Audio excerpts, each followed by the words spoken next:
Alrighty guys, Redneck here, over at Redneck Riggins. I gotta give you guys a little more detail info of what I got going on here. Obviously I got my second gen Dodge on the Ford chassis, the 6.0 Power Stroke. One of a kind build. So I got the motor, clearance on the firewall, everything's all cut out. A little bit of fab work to get it to clear that.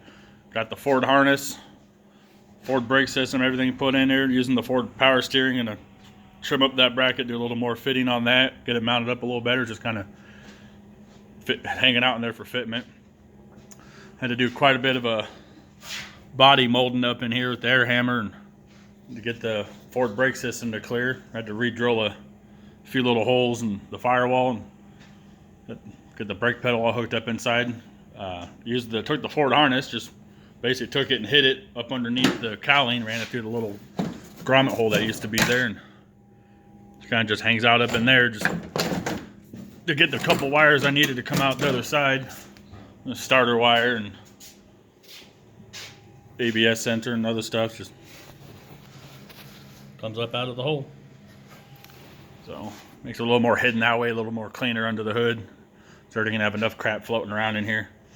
Basically just gonna run one battery on this truck. I'm gonna put the passenger side battery box in, just put a high cold cranking amp battery in it and call it good. Just run a jumper wire from the driver's side over to that side to lead out the second battery. In the process of doing a tensioner bracket setup right now, I'm using a Cummins tensioner. Went and machined out these little lugs today. Basically, this little plate here, just gonna go on top of those. And this thing's gonna sit right about there, but spaced out, and that way the Cummins tensioner will be able to tension the bolt. It's got to drill a little dowel pin hole. Basically keeps the tensioner aligned and in place. Got to have it spaced out because you got the fuel feed supply line going to the front of the heads and the harness. And I basically got rid of the AC condenser and the tensioner setup because obviously it's just more pulleys to fail. And if you got to get to the crank sensor on this thing to read off the tone wheel on the front of the crank and things down behind the AC compressor, you got to tear it off anyway to get to the damn thing. So it makes it a little easier. Running the Dodge intercooler, second gen intercooler. Got the piping all mocked up. I got it over to Buddy's house. He's TIG welding it together for me. And I got the driver's side one done here. There's actually a Banks turbo kit off of 7.3.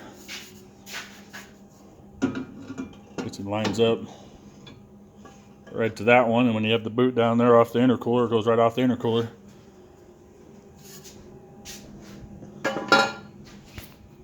Got the dash harness in it.